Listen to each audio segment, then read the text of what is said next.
31 ஆண்டுகள் சிறையில் இருந்த ஒருத்தர், ஒரு கொடும் தண்டனை சிறைவாசியா இருந்த ஒருத்தர் அதிலிருந்து வெளியே வந்து நீதிமன்றத்தால் விடுதலை செய்யப்பட்ட பிறகு அவர் படித்து பட்டம் பெற்று வந்திருக்கிற நாள் பொன்னான நாள். அது கருப்பு நாள் அல்ல, அது பொன்னான நாள். சட்டம் படிச்சு தமிழ்நாடு பார் கவுன்சில் வந்திருக்காருன்னா அது பாராட்டணும்.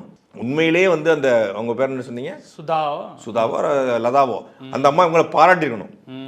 ஆனா பாராட்ட மனசு இல்லாம இந்த காங்கிரஸ்காரங்களுக்கு வந்து குரூர எண்ணம் படைத்தவர்கள். ராஜீவ்காந்தி அவர்களுடைய கொலை வழக்குல பேரிவாளன் கைது செய்யப்பட்டதுனால பேரிவாளன் படித்த நாள் கருப்பு நாளாம்.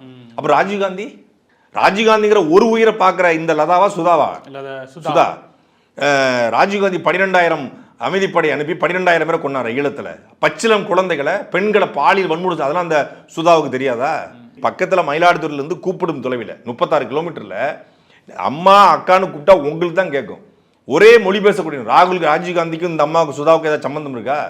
தொடர்பே கிடையாது. ஆனா உன் மொழி பேசக்கூடிய அக்கா தங்கச்சி பாலியல் வன்முறை ஆளாக்கப்பட்ட இதே ராஜீவ்காந்தி அனுப்பி அமைதிப்படைனால ராஜீவ்காந்தியெல்லாம் மனித புனிதர் மாதிரி பேசிக்கிட்டு அவர் இறந்து எத்தனை வருஷம் ஆச்சு? அவர் இறந்து வழக்கு நடந்து 31 வருஷம் கழிச்சு ஜெயிலிருந்து வெளியே வந்துட்டாங்கல்ல. இவ்வளவு பேசுற இந்த சுதா லதா இவங்கெல்லாம் இன்னைக்கு எத்தனை கொலகாரம் இன்னைக்கு திமுக அக்யூஸ்டா இருந்து வந்து வேட்பாளராக நிற்கிறான். குற்றப்பின்னி கொண்ட எத்தனை பேர் இருக்கான்? அவங்க எல்லாம் போய் சொல்லுவாங்களா இதெல்லாம் கருப்பு நாள் இந்த எம்எல்ஏக்கள் நின்னுது? காங்கிரஸ் கட்சி தலைவர்கள் தொடங்கி தொண்டர்கள் வரைக்கும் காங்கிரஸே பல அக்யூஸ்ட் இருக்கான். அந்த அக்யூஸ்ட் பூரா வேட்பாளராகி எம்பி ஆகி எம்எல்ஏ ஆயிருக்கான். அப்ப அவன்லாம் கருப்பு நாள் இவங்க எம்எல்ஏவானது, இவங்க எம்எல்ஏ நிற்பது கருப்பு நாள் அப்படின்னு அவங்க பேசுவாங்களா? ஒரு அட்டென்ஷனுக்காக பேசுறது.